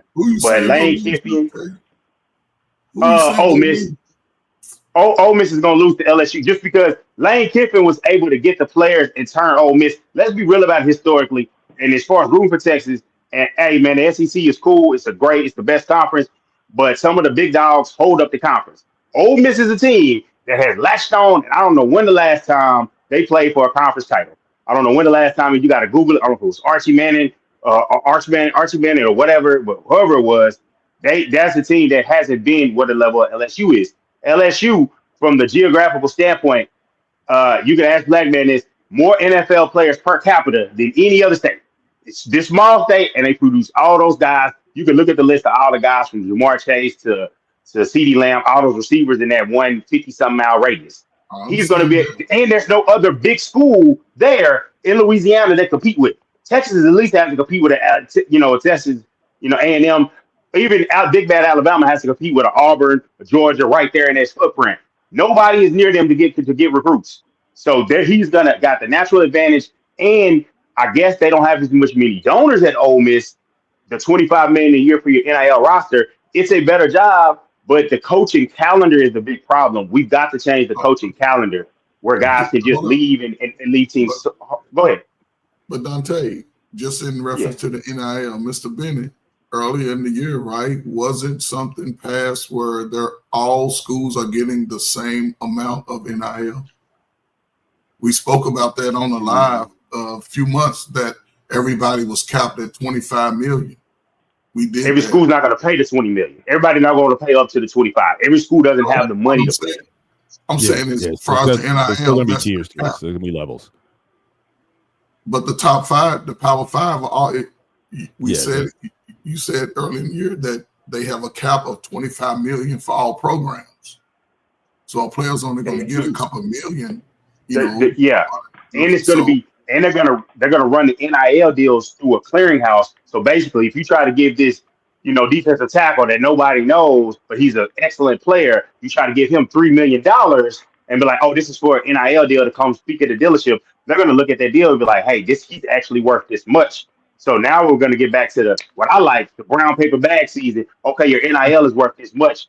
Here goes a brown paper sack, like it's the 80s with the Southwest Conference and the SEC. Yep. I love that stuff. I love that. That's what makes college football great. Especially, my boy Cam Newton gets the 200,000 to go to Auburn, and he was supposed to get 150 to go to Mississippi State. I love this stuff. So it's like I like the fact that Lane Kiffin is good as much as I think he's an upgraded coach because he's a coach that more so fits the culture of LSU. You do realize he's never, besides as a head coach, he's never won a division title. And he's never won a division title, conference title, national title as a head coach. Which is so to they're me, paying a lot of money. That's the biggest enigma to me for a guy who doesn't have a stellar resume, no championships to speak for, but everyone's willing to roll out the red carpet, even to pay. Like I said, FSU was willing to pay $72 million, in buyouts just to get him. But I don't understand necessarily. Like he might be a great recruiter. But honestly, I don't understand, why everyone's rolling out the red carpet for this guy, even to underhanded means, and the guy doesn't have necessarily anything to show for, not at the pro level, not at the college level. So I don't get where that comes from. But let's move on from him. Let's talk about it again. So we got the current top 25. And clearly, Ohio State is at the top. Indiana, certainly they have a chance to go with number one. But I don't know if that matters. I mean, obviously, these guys are going to get into the dance. For me, the question is, how likely is it that Ohio State is going to go back-to-back? And I'm trying to remember. I just off the top of my head, I can't remember a program that's won back-to-back. I mean, maybe go back to Florida with Tim Tebow. Didn't they win back-to-back championships? Yeah. No, that's the back. So that might have been the last team that I recall off the top who's done that. I think Bama's gone back to back. That's possible. Yeah, that's possible. That's possible. Or was it Georgia? It might have been. Yeah, it might have been. It might have been Georgia. But what do you think the prospects of these guys going back to back? They've been pretty much in front all year, and so likelihood that they're running back again. Coach, what are your thoughts on that? Hey, really quick in reference to the, I guess for the championship, Ole Miss is now number 6 as far as the polls is for the BCS Bowl. So I can see Ohio State running it back though, but this game, Indiana ain't gonna be no pushover. Indiana's playing great ball, man, and so again, it's wide open, man, and I can see them run. If they beat Indiana, I can see them running it back. The other teams, they sort of have to play each other out, which can really take a toll. Georgia, any of those top 4, I think it was Ohio State, Indiana, Texas A&M, Georgia, and Alabama. I think my apologies, guys. This actually looks a little bit old because Alabama should have. I think they're currently working 9th at this point, 9th or 10th. So my apologies for having wrong. This one prior to last week. So. My bad on that. Yeah, and they dropped us and they lost. I can see any of those 5 winning it though, but I can see Ohio State running it back because they playing good ball. Gotcha. Shawnee, your thoughts? Ohio going back to back? If we're doing that, I still probably take the field if it's going back to back. That's a pretty hard task. I mean, they quite capable of it, but I still take the field. It really depends on the draw. After we'll see that Sunday evening. Yeah, the final playoff bracket. I think it's like it was last year. I think it's like they don't make us wait now. It's like the afternoon, I believe. Yeah, the show was last year. They let it marinate a little bit. But I probably still take the field before I give them the back to back. But I was debating somebody online about. Cause I mean, especially since they stretched this playoff to 12 teams now, it's going to be. It's like usually like 6 teams, college teams that can really compete amongst each other, and then maybe out the other 6, one can maybe can beat them one game, and then it will kind of turn the tables the next game versus another elite team. But the biggest thing about people saying with this 12-team playoff, because you're going to have these teams that they have no reason to be on the field. They won't be able to compete. And one of them now is the game. I forgot when it's going to happen. It may have to be Saturday. The what's that? American. The American Conference, the championship. Is going to be Tulane versus UNT, which is your grand prize is going to be kind of like when those teams play the 16 slot in the play-in tournament. It's like, hey, whoever wins this game gets to go get beat by 50. Good job, and maybe some money for your conference. So basically, just to put it in perspective, UNT is another school here in the DFW area, but they are. I mean, they're the stepchild to the stepchild. Basically, SMU is representing Dallas, TCU is representing Fort Worth. Well, UNT is a smaller school, and it's up there in a town called Denton, about an hour above Fort Worth. Yeah.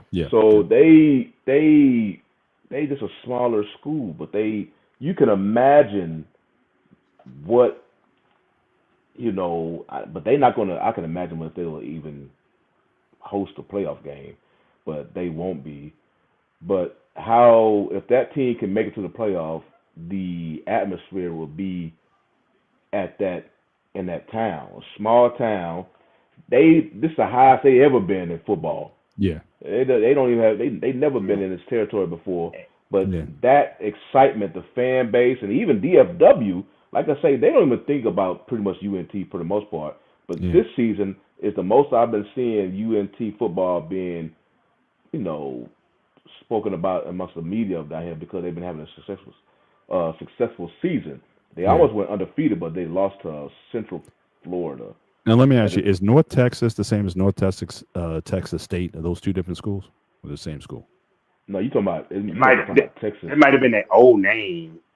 Yeah. Because when you say North Texas, I'm kind of a little bit familiar with it because I'm a big wrestling fan, and it seems like a lot of pro wrestlers. Stone Cold Steve Austin played at North Texas. Yeah, that's the same school. Yes, they changed. Same school. Tito Santana. Yeah. It was like they did.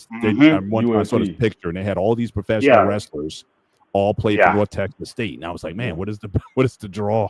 It probably was the old name because I think we still have, unless they change their name too, we still have a Texas State down in San Marcos. And North Texas is up in Denton. And so maybe they used to call themselves North Texas State. Yeah, and you mentioned Denton because I think the Von Erichs, they're from Denton, Texas, if I recall. I think so. Wrestling that whole wrestling band. They were back in the 80s again. Since they were like the biggest thing in Texas or whatever. They were superstars and whatnot. That was when wrestling was really big. In that area with the Von Erich family. I remember watching that stuff. A world-class championship wrestling in the 80s. That was like my guilty pleasure back in the day. But I was bringing all that up just because the college football it brings excitement to schools that normally won't even be in that spotlight. Yes, they will know, unless lightning strikes the same exact spot 50 times for them to beat these teams. Yes, they know most likely UNT versus whatever team they're going to have to go against. It could be an A&M, They gonna get blown off the field. Right. But real quick, I wanted to ask you, Shawnee, about because we were talking about LSU and Texas, right? So again, Texas, 2006 was the last championship there. So what do you think then is the pressure then for them to win? I mean, they haven't really been on that level. I don't think they even reached a semifinal. Okay. Yes. They missed it. They made the semifinal the last 2 years. The last 2 years, obviously, they won't make it this year because they're not going to make the playoffs. But I will say this: Sark has turned the program around. LSU, basically, their last couple of head coaches have all won natties, except for Brian Kelly. So the pressure is there for Sarkisian, especially with the high profile of recruitment of Arch Manning and his development, and basically the preseason expectations versus what this season was. Like most teams, the 9-3 season is like, hey, Al, it wasn't as good as you wanted. But when you were at Texas and it was the way it was supposed to go, and everyone had bought in, it's a lot of pressure, and that's why you saw I know you saw the thing with Desmond Howard and the scuttlebutt about, oh, he's gonna leave, and don't be surprised if the job in Austin comes open. and he shares an agency with Sarkeesian's agent. All under with CAA or whatever. So it's a big job to have, but it's also a lot of stuff because there's a lot of big money donors Right. hovering, floating around, throwing their money around. So it's tough to keep everybody happy. Is why UT is probably the mainstream. Because remember, they the only school that had their own network before they closed it for the SEC. Yeah. The biggest pressure is for their boosters. If anything, I don't know how any other team compare to.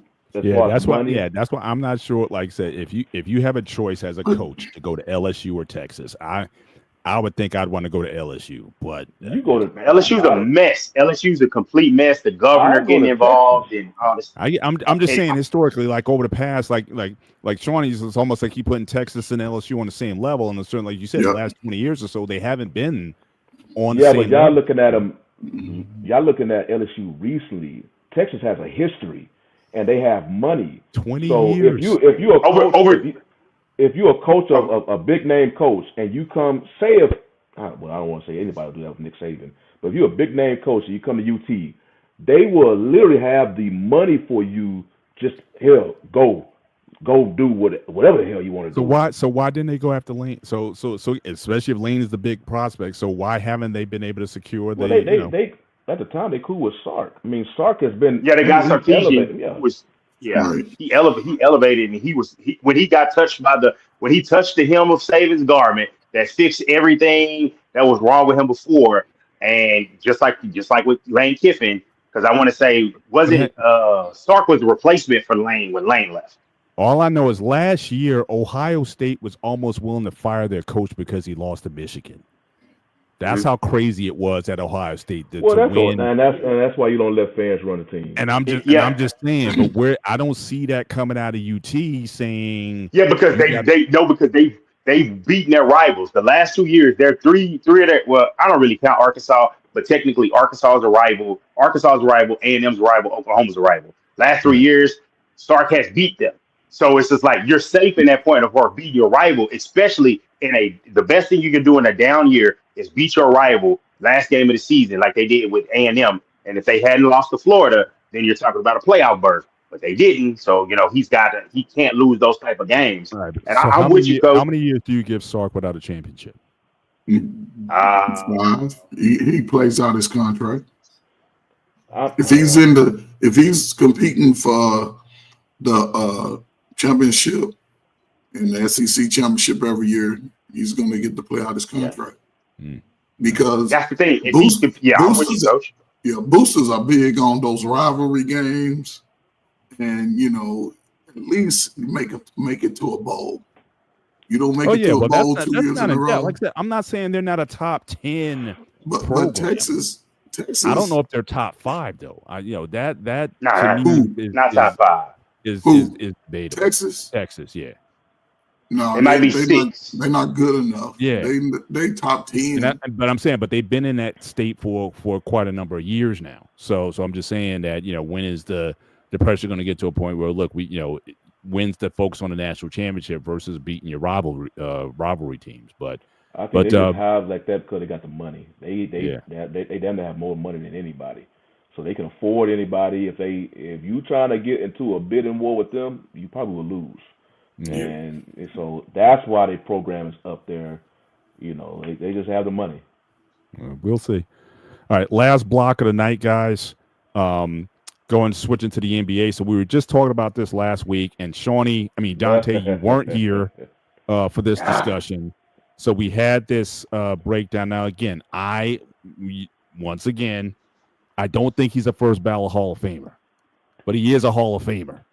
And why he's not first ballot? Because, again, we talked about this list, and he's either 10 or 11 on this list. I'm not putting him above 6 through 10. I may go 11 because Westbrook hasn't been the same player for several years now.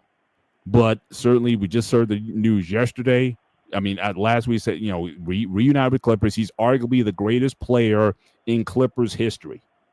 Right? People might want to talk about Griffin or whatever, but again, 7 years with the Clippers in his first run, 6 All-Star appearances in that run. He goes back now. He's not a big-time contributor on his team, But again, they fly into Atlanta a couple nights ago, and basically has a long conversation with the GM, who can be he's a little Napoleon over there, but he Right. basically doesn't leave the team. So he gets released. Again, this is supposed to be the greatest player. I mean, obviously, when they open up their new arena or whatever, and they put in the rafters or whatever, he's probably, his name, if he wants to even do it now, will go in the rafters. But even I would say that's not a way to treat a Hall of Famer, most likely a first ballot Hall of Famer. And apparently why he's being released is because he was very critical of the team. I think they're 5-16 at this point. They're not playing well. He tried to hold the players, the coaches, and even the front office accountable, and they were like, "You got to go." So it also points to, especially even with players don't care about veteran leadership, nor do they care about a Hall of Fame resume unless you can help the immediate team in their efforts. If you're coming off the bench averaging 3 points, playing 15 minutes a night, they don't care about your accomplishments. They don't care that you were ahead of the Players Association. Again, for a lot of these players, again, that kind of holding players accountable thing, you better be LeBron or better. And so, look, they have to believe that you can win with you rather than not. Otherwise, your voice is going to be shouted at, just be drowned out. And then once he went after the front office, then it was like, nah, he's got to go. So again, Dante, I want to give you the floor to talk about. You say he's your favorite player or favorite point guard of all time. He's my favorite point guard of this era. Yeah. Of this era. So, your thoughts on his career.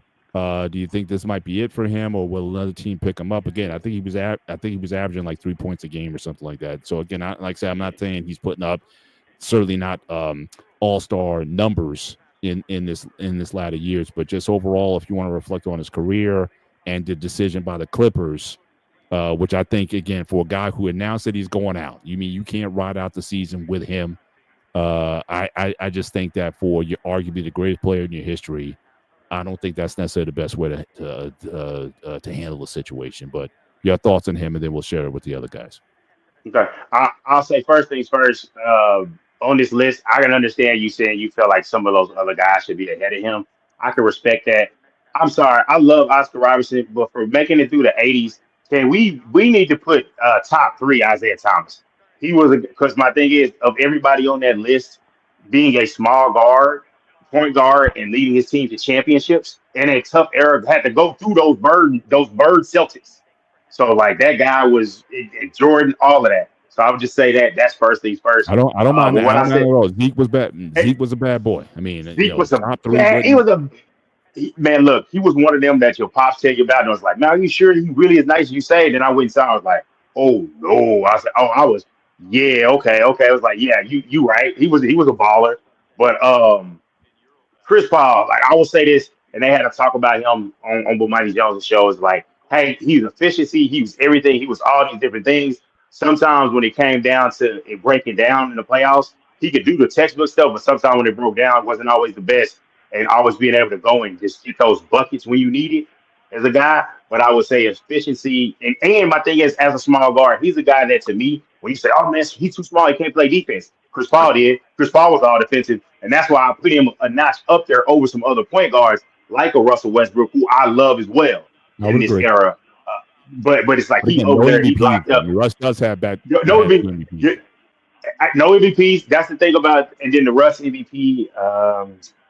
That one got political. That's a short topic for another day. What I will say is, you want a point guard to raise the floor. Some of the point guards on this list, they definitely got on their team, raise the floor. And Chris Paul was a guy that absolutely did that.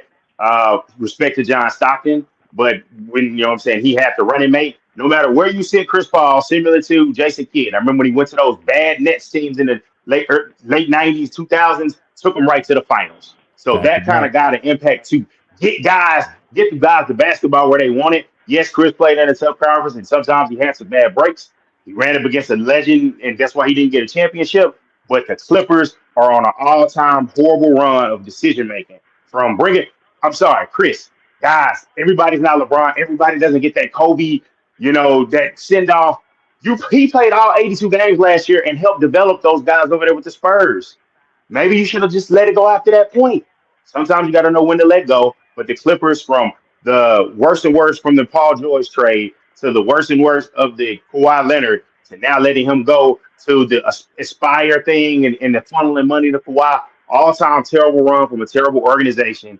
And for all the talk that, hey, they showed up the Lakers and they ran LA, what the hell did they win when they quote unquote ran LA? Because the Lakers actually won a title. But terrible move for them as you're a superstar. Why the hell would you want to go to the other city in LA? I heard that. Shawnee?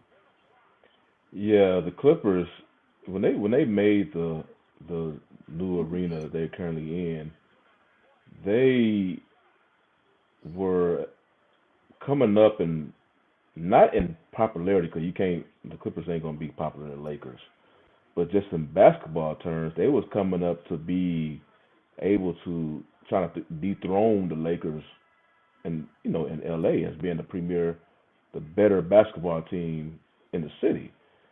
And this, Lawrence Frank started making the moves to acquire, Leonard. Remember, he was the main one of the main ones responsible for trading Gilgeous Alexander, 4 draft picks for Paul George. So, and this was after the whole Chris Paul era, when it was him, Blake Griffin, that whole squad that I thought had a legit chance of winning a title. Lawrence Frank wasn't a part of that squad. That was the whole Donald Sterling. Mm-hmm. Then they moved over to the current owner. But he's been there. Paul's been there for some key moments of history for the Clippers, and I think he was really one of the main ones responsible for bringing them up. Because the Clippers, they was a doormat. Sterling at the time, he didn't care about it. He found a way how to make money without even putting a good basketball team on the court, and that's just how he lived. And they was just a doormat. But when they brought Paul over from New Orleans after the whole Lakers trade got shut down, they brought him over, and it just went up from there. And now they're kind of going back down because now the latest signings that Frank has been a part of, it's not really panning out. But I heard with Paul, he and head coach Tyronn Lue, who's well respected around the league, he wasn't on speaking terms with him no more. For a while. I said you can't really be on non-speaking terms to a head coach and just think they're just going to keep you on the team. Now I agree though, they could have, like what they do, because I remember when the Rockets did this with John Wall, when they basically just stay home. They was just trying to have a youth movement, but just stay home. They was paying them to just stay home. But I think he was already in Houston. They didn't fly him out, They just say, once they came back to Houston and he was home, you just stay there. CP3, like you say, they was in Atlanta, and they just could not wait to come back to LA. This is supposed to be his last year. He wanted to retire as a Clipper. Right. I remember when they brought him in, he had an emotional press conference because the fans was, saying CP3 and all that.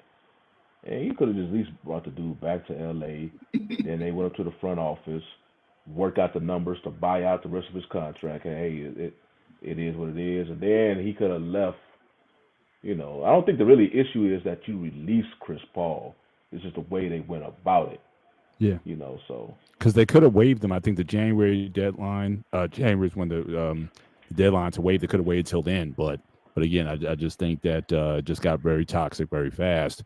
And again, for an aging player to try to, challenge guys in meetings and things of that nature. And again, if you're not a major contributor, again, I don't think that respect goes like back in the day. So, Coach, I say this one thing before Coach go.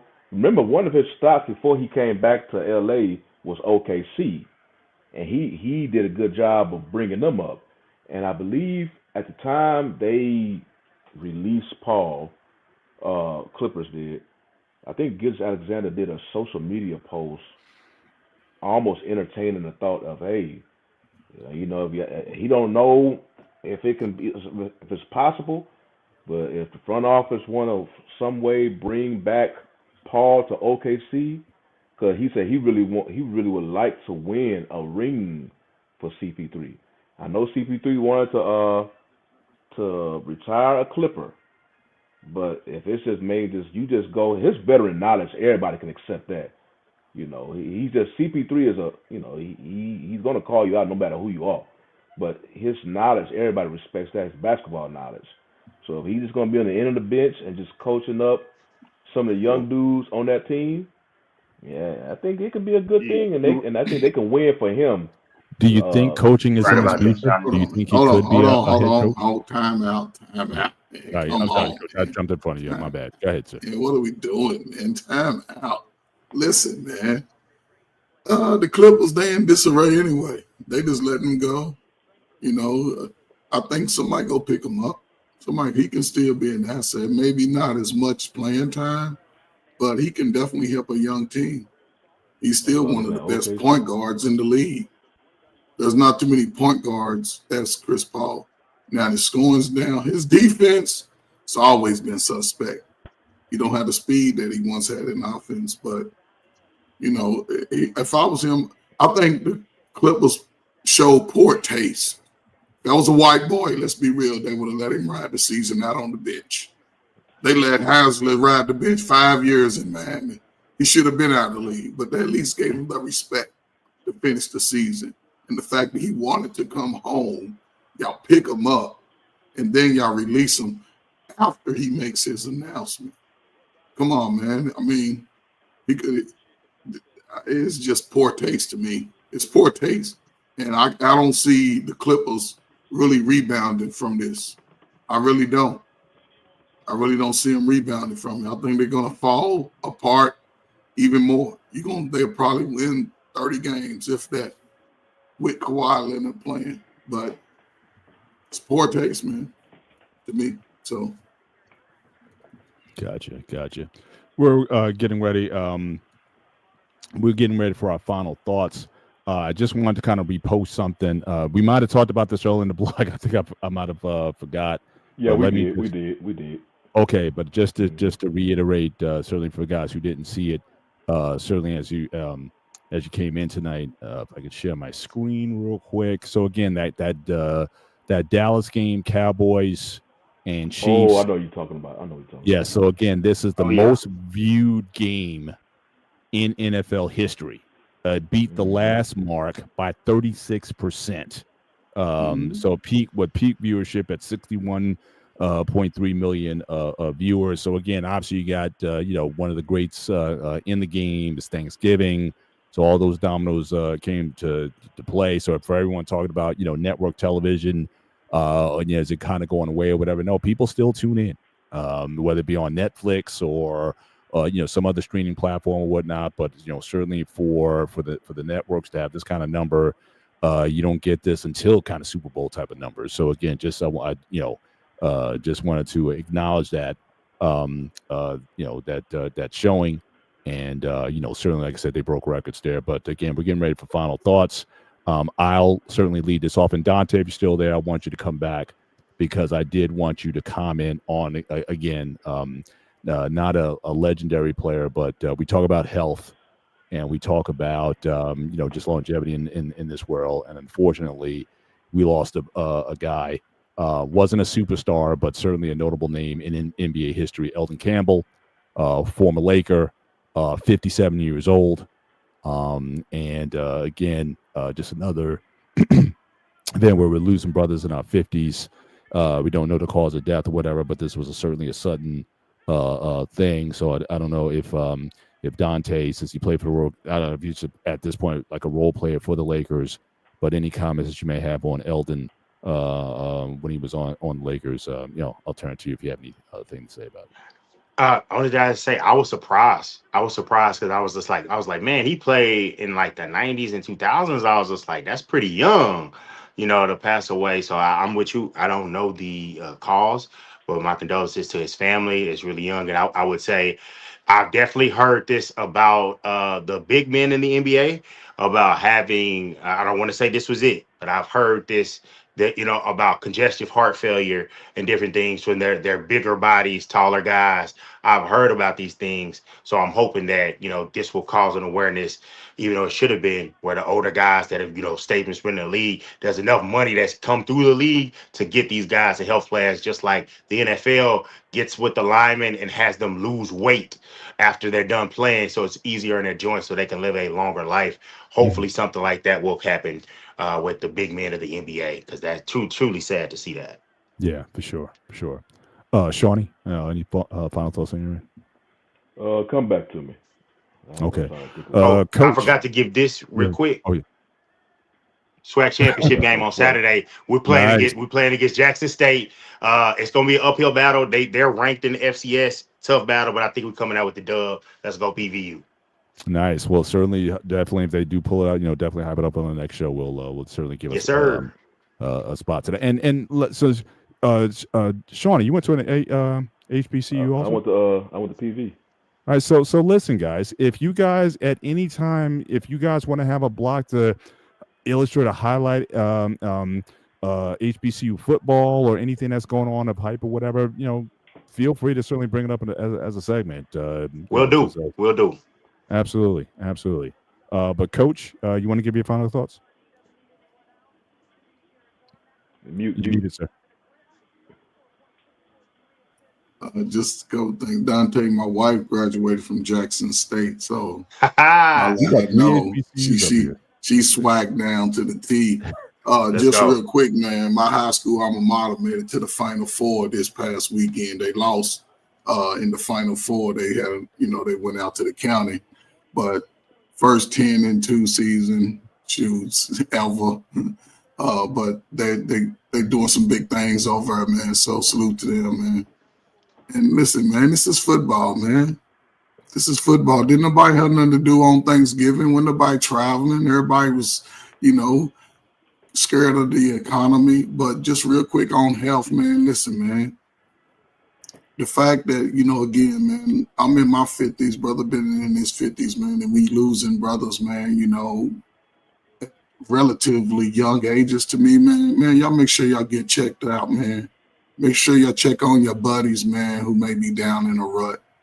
Make sure that their mental state is just as active as everything else, man, that they can talk about some of those things and give them real solutions too. Try to give them a real solution, man. And if you don't know that, also say, man, listen, I don't know. Let's find out together, because, the fact that, other stressors and our health, man, we got to be serious about it, especially in 2025 going into 2026.